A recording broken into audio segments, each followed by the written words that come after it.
Bismillah, Assalamualaikum warahmatullahi wabarakatuh. Salam sejahtera untuk kita semua. Adik-adikku sekalian, saya Andi Sudimas Sulaiman, Gubernur Sulawesi Selatan, mengucapkan selamat datang dalam program Smart School Dinas Pendidikan Provinsi Sulawesi Selatan. Hari ini adik-adik sekalian akan mengikuti pembelajaran hybrid dalam program Smart School. Aplikasi Smart School adalah sebuah pendekatan dengan tetap mengedepankan sebuah pendidikan dengan digital approaching, untuk kemudian mengedepankan kualitas dan mutu pendidikan yang diterima siswa secara seragam di seluruh wilayah Sulawesi Selatan, termasuk di pelosok-pelosok. Program ini bukan hanya memberikan kepada adik-adik sekalian pengalaman belajar yang baru, namun juga memberikan fasilitas kebutuhan dengan fitur bermanfaat seperti rekaman video pembelajaran yang dapat diulang, trik-trik penyelesaian soal, ujian-ujian, serta sarana konsultasi pembelajaran dari guru-guru terbaik di Sulawesi Selatan. Sering-sering mengakses aplikasi Smart School melalui gawai yang adik-adik sekalian miliki di setiap kesempatan yang dimiliki. Untuk seluruh adik-adikku sekalian yang saya cintai, saya banggakan, selamat belajar dan semoga ilmu yang didapatkan bermanfaat untuk menambah pengetahuan pendidikan adik-adik sekalian. Salam kita pada salam. Assalamualaikum warahmatullahi wabarakatuh. Salam sejahtera untuk kita semua.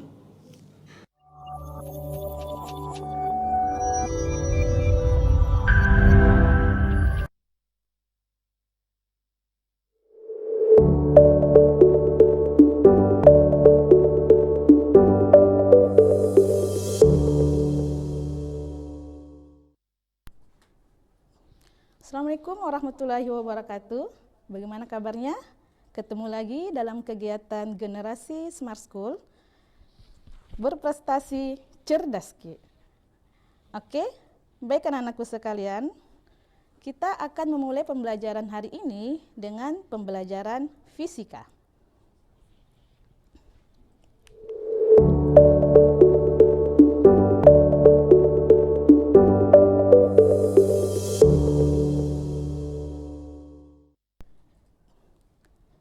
Anak-anakku sekalian, hari ini kita akan mempelajari konsep tentang fisika inti dan radioaktivitas. Pada bagian pertama ini, kita akan mempelajari submateri inti atom. Nah, sebelumnya, pernahkah kalian mendengar kata bom atom? Ibu rasa kalian sudah pernah mendengar kata bom atom. Sekarang kita balik ke sejarah. Coba perhatikan dua nama kota yang tertera di atas, Hiroshima dan Nagasaki. Ada yang mengingat berada di negara manakah kedua kota ini? Dalam sejarah, dua kota ini berada di negara Jepang, yaitu dua kota yang dijatuhkan bom atom pada Perang Dunia Kedua pada tahun 1945. Setelah dijatuhkan kedua bom atom ini, keadaan kedua kota begitu hampir luluh lantah, rata dengan tanah. Pertanyaannya adalah, energi apa ya yang dimiliki oleh bom atom? Nah, energi yang dimiliki oleh bom atom ini berasal dari reaksi kimia yang merupakan reaksi inti yang tidak terkendali. Sehingga dengan ledakan tersebut mengakibatkan kedua kota tersebut hancur. Pada kesempatan kali ini, anak-anakku sekalian harus mampu dalam mengetahui atau menjelaskan bagaimana sih struktur atom dan penyusun inti atom. Yang kedua, anak-anakku harus mengetahui dan membedakan apa ya jenis-jenis atom berdasarkan jumlah proton dan jumlah neutronnya. Kemudian yang ketiga adalah anak-anakku harus mampu menentukan defek massa dan energi ikat inti. Baik, anak-anakku apakah sudah siap mempelajari pelajaran hari ini? Alhamdulillah, semoga siap semua. Sekarang kita masuk ke konsep yang pertama, fisika inti. Dalam pembelajaran fisika, Fisika inti merupakan cabang ilmu fisika yang mempelajari tentang partikel-partikel pembentuk inti atom. Kalian sudah sering kan mendengar kata atom dalam pembelajaran kimia? Jadi, atom adalah bagian terkecil dari suatu unsur. Nah, di mana unsur itu merupakan zat tunggal yang tidak dapat dibagi lagi menjadi zat lain akibat menggunakan reaksi kimia. Nah, sekarang kita konsen di struktur dari atom. Kita ingat tadi, atom itu adalah pembentuk unsur. Jadi, contoh dari unsur dalam kehidupan sehari-hari, anak-anakku pasti sudah sering melihat. Ini gambar apa? Ya, ini besi. Jadi ini adalah salah satu unsur dalam kehidupan sehari-hari. Kemudian emas, benar sekali. Jadi ini juga salah satu unsur. Tetapi dalam alam ini begitu banyak unsur yang biasa kita kenal dalam sistem tabel periodik unsur kimia. Jadi ini adalah unsur-unsur yang biasa atau yang di alam, ada yang stabil maupun tidak stabil. Baik anak-anakku sekalian, kita masuk ke dalam struktur atom. Atom terdiri dari penyusun 3 partikel. Yang pertama adalah partikel proton. Apa sih itu partikel proton atau ciri-cirinya? Jadi, partikel proton itu adalah bermuatan positif dan memiliki massa 1,67 kali 10 pangkat min 27 kg. Partikel kedua adalah partikel neutron. Partikel neutron biasa disebut partikel netral. Itu artinya partikel yang tidak bermuatan dan memiliki massa sekitar 1,67 kali 10 pangkat min 27 kg. Partikel ketiga adalah partikel elektron.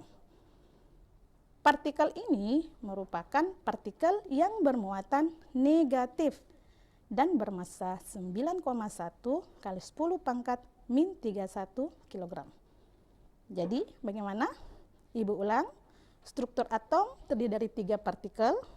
Yang pertama proton, yang kedua neutron, yang ketiga elektron. Bagaimanakah strukturnya ini? Struktur dari ketiga partikel ini dalam pembentukan atom dan di mana posisinya. Kita ambil contoh sebagai atom karbon. Coba perhatikan.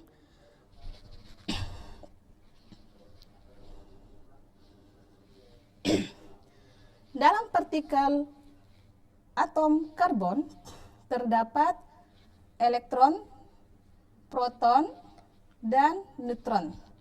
Posisi inti atom tersusun dari proton dan neutron. Jadi ingat, inti atom tersusun dari proton dan neutron. Dan ini biasa disebut nukleon. Jadi kalau ada bilang inti atom berarti nukleon, itu adalah susunannya proton dan neutron. Sekarang posisi partikel elektron di mana? Posisi partikel elektron berada mengelilingi, dia bergerak mengelilingi inti atom. Jadi ini adalah elektron. Biasanya kita simbolkan partikel proton dengan plus atau biasa kita singkat P. Kemudian partikel neutron, netral atau biasa kita singkat N kecil. Kemudian partikel elektron negatif biasa kita singkat E. Sampai sini sudah paham di mana letak-letak partikel tersebut? Inti atom terdiri dari partikel proton dan neutron, sedangkan elektron berada di atau mengelilingi inti atom.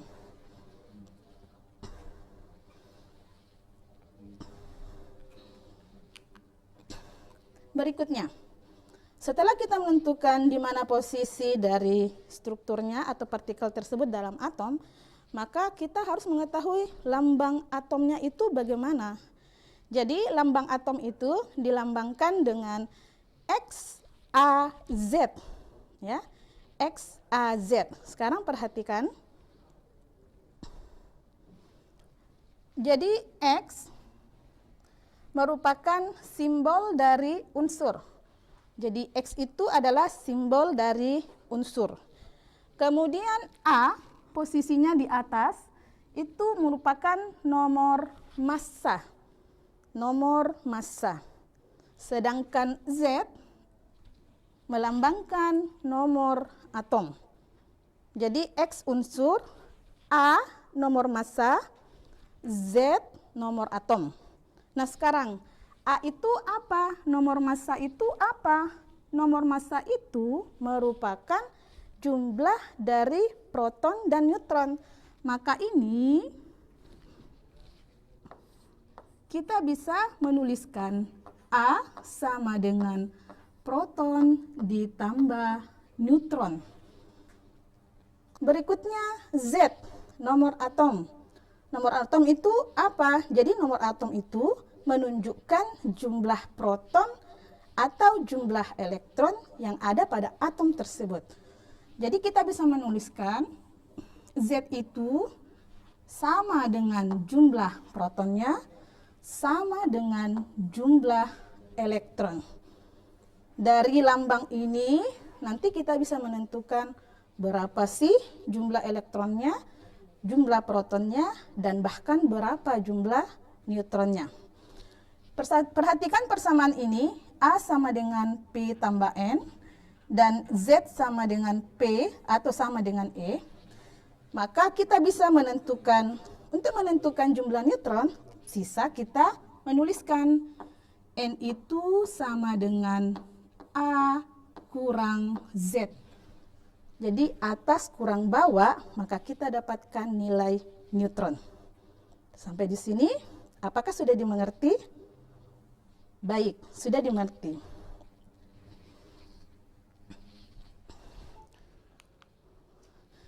Sekarang kita lihat contoh soalnya. Ada lambang unsur C12(6). Nama unsur berarti kita ingat yang tadi ya. X, A, Z. Jadi X itu adalah simbol unsur. Sekarang unsurnya C. Apa sih nama unsurnya? Nama unsurnya karbon. Ini bisa kalian lihat di tabel periodik kimia. Kemudian nomor massa A. Jadi A itu posisinya di atas. Sekarang lihat. Oh, berarti 12 adalah A-nya. Kemudian nomor atom. Nomor atom itu adalah Z, posisinya di bawah. Gampang diingat ya. A di atas, Z di bawah. Berarti ini adalah Z-nya 6. Kalau ditanyakan jumlah neutronnya berapa? Sisa kurang, atas kurang bawah. Berarti 12 kurang 6, hasilnya 6. Nah, sekarang coba kalian lihat. Bisa enggak kalian menentukan litium? Litium 73. Nomor massanya berapa? Bagus sekali. Berarti posisinya di atas ya. 7. Ya, sekarang nomor atomnya. Berarti posisinya di bawah. Berarti berapa angka di bawahnya? Berarti dia 3. Nah, sekarang jumlah neutronnya bagaimana? Berarti atas kurang bawah. 7 dikurang 3, hasilnya adalah 4.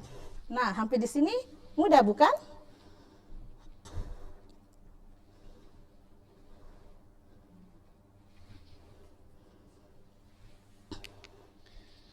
Baik anak-anakku sekalian, sekarang kita masuk ke konsep yang berikutnya, yaitu jenis atom. Baik, atom itu terbagi dalam 3 jenis. Yang pertama adalah isotop. Jadi isotop ini adalah inti atom dengan jumlah proton yang sama. Artinya memiliki Z yang sama. Nah, tapi nomor massanya berbeda. Sekarang lihat contohnya. Oksigen 8, oksigen 16, 8, 17, 8, 18, 8. Semua yang dibawa sama. Jadi jumlah proton sama, supaya gampang diingat berarti Z-nya sama. Ya. Sekarang jenis yang berikutnya, isoton. Kalau isoton yang sama adalah jumlah neutron. Jadi iso itu dalam bahasa ilmiahnya adalah sama. Jadi isoton jumlah neutron sama. Masih ingat cara menentukan jumlah neutron? Bagus. Jadi cara menentukan jumlah neutron adalah A dikurang Z. Coba kita lihat contohnya. Contohnya hidrogen 31 dan helium 42. Kita cek. 3 kurang 1 berarti neutronnya 2. 4 kurang 2 berarti neutronnya 2. Sama-sama memiliki neutron yang sama. Ya. Berikutnya jenis yang ketiga adalah isobar. Isobar, inti atom dengan nomor massa yang sama. Kalau tadi nomor jumlah proton atau Z-nya sama, sekarang yang sama adalah nomor massa, berarti A-nya yang sama. Maka kita bisa lihat di contohnya, hidrogen 31 dan helium 32. Berarti bagian atas yang sama. 3, 3. Sampai di sini mudah dipahami. Jadi isotop Z-nya sama, berarti yang bagian bawah yang sama. Isoton neutronnya yang sama, berarti hasil selisihnya pengurangan atas dan bawah sama. Berikutnya isobar, massanya yang sama, berarti yang bagian atas yang sama. Mudah bukan diingat? Baik.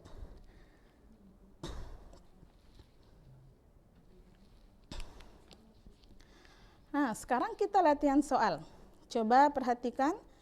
Tentukan jumlah proton, neutron, dan elektron dalam inti atom oksigen 17,8. Coba perhatikan. Kalian bisa melakukannya dalam 1 menit. Bagaimana? Sudah bisa ditentukan? Baik, simpan jawabannya. Sekarang lihat apakah jawabannya sama dengan jawaban Ibu. Oksigen 17,8.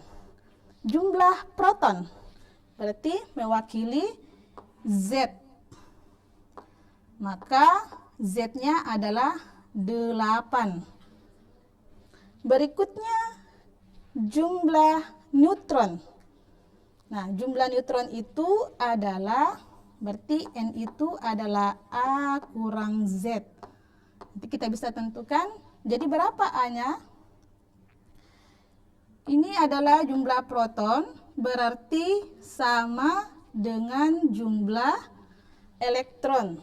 Berarti jumlah elektronnya sama dengan 8, maka jumlah neutronnya adalah 17 dikurang 8.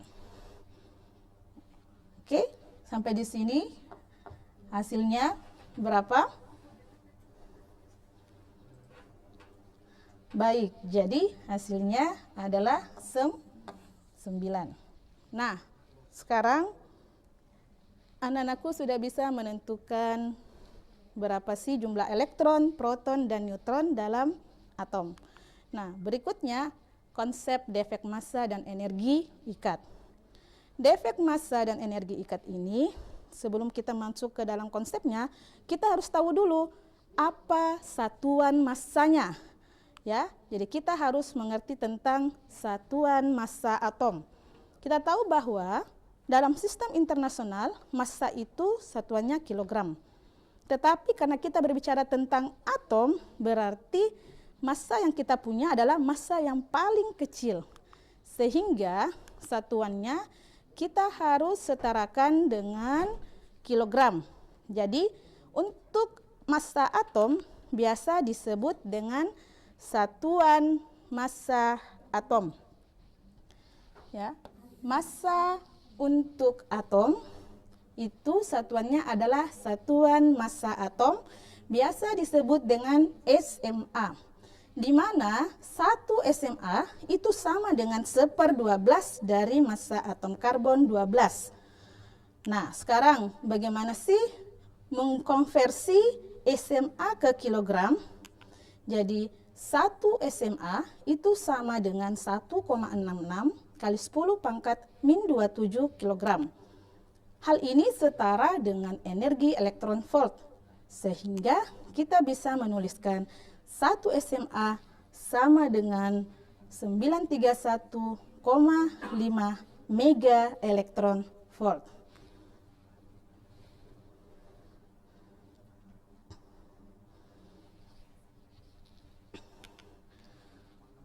Oke, berikutnya, apa sih defek massa dan energi ikat inti? Jadi perhatikan, sebelumnya kita sudah mengetahui posisi dari partikel proton dan neutron, yaitu berada di inti. Karena kita bicara tentang inti atom, maka kita melihat partikel proton dan neutron. Pada strukturnya, inti terdiri dari proton dan neutron. Itu artinya massa inti itu sama dengan massa inti proton ditambah massa inti neutron. Namun, pada kenyataannya, massa inti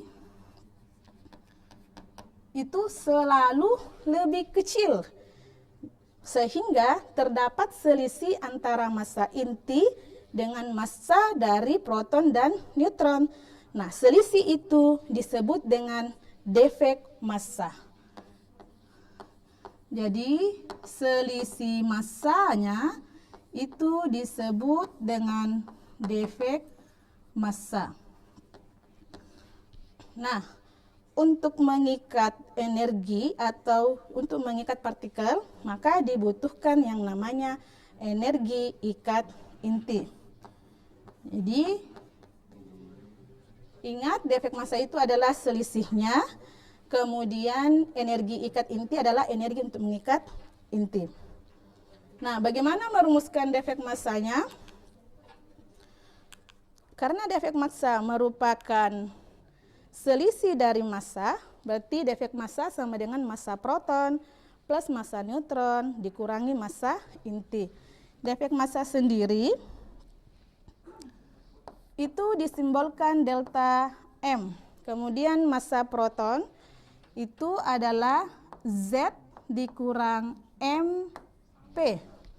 Kemudian untuk massa neutron kita tuliskan, berarti neutron itu adalah A dikurang Z dikali Mn dikurang massa inti. Sehingga kita mendapatkan rumus delta M sama dengan Z kali MP ditambah A kurang Z dikali Mn dikurang dari massa inti.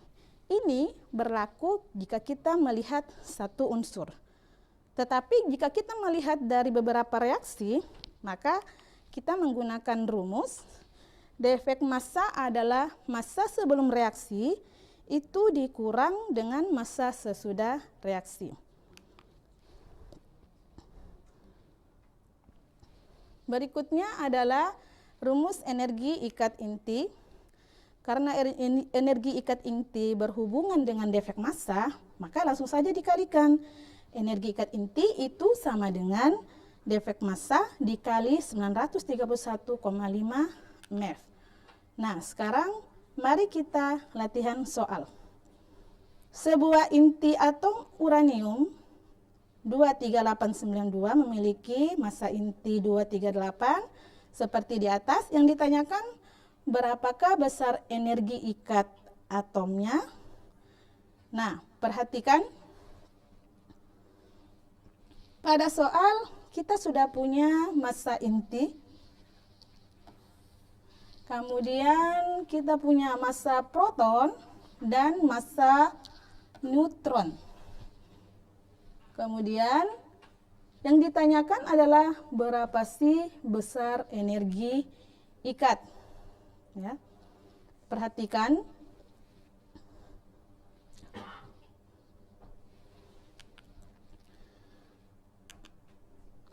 Untuk menentukan berapa besar energi ikat, berarti terlebih dahulu kita menentukan defek massa. T delta M sama dengan Z dikali MP ditambah A kurang Z dikali MN dikurang massa inti. Nah, sekarang harus diingat yang tadi. Z, apa sih Z-nya? Coba perhatikan uranium 23892. Berarti 238 ini mewakili A, kemudian 92 mewakili Z. Kita masukkan nilainya berdasarkan rumus, sehingga kita dapat delta M sama dengan 1,9224 SMA. Karena kita ingin menentukan energi ikat intinya, berarti delta M sisa dikalikan dengan 931 mega elektron volt. Maka kita akan mendapatkan nilai sebesar 1789,7544 mega elektron volt, atau bisa disederhanakan menjadi 1789,75 mega elektron volt. Sampai di sini ada yang mau ditanyakan? Sudah bisa menentukan Z-nya berapa? A kurang Z. Kemudian sudah bisa mengoperasikan tambah dan kurang serta perkalian. Baik. Untuk latihan soal di rumah, kalian bisa menggunakan contoh soal yang kedua. Kalian bisa menggunakan contoh soal yang kedua ini untuk melatih kalian menjadi lebih dalam untuk menentukan berapa sih energi ikatnya dan defek massanya.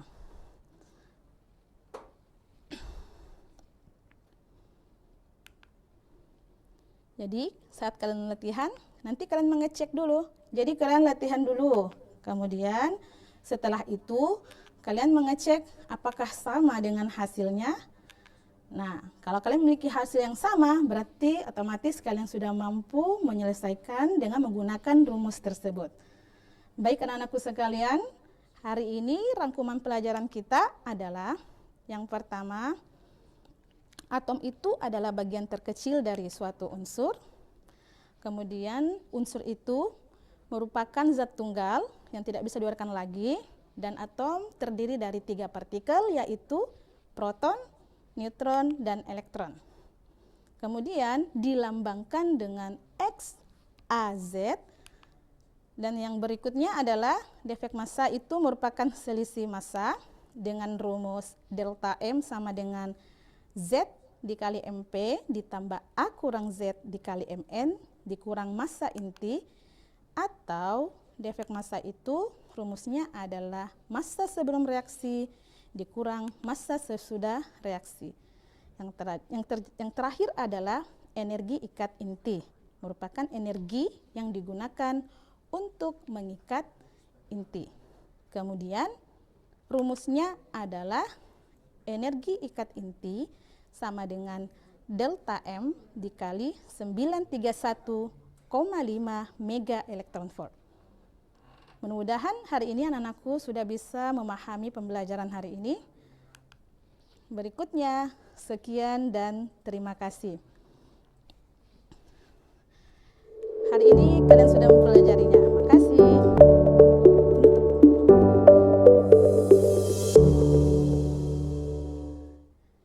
Oke, terima kasih banyak anak-anakku sekalian. Hari ini kalian telah belajar dengan baik dan menyimak dengan baik. Semoga materi ini bermanfaat dan kalian dapat pahami. Jangan lupa latihan ya. Assalamualaikum warahmatullahi wabarakatuh.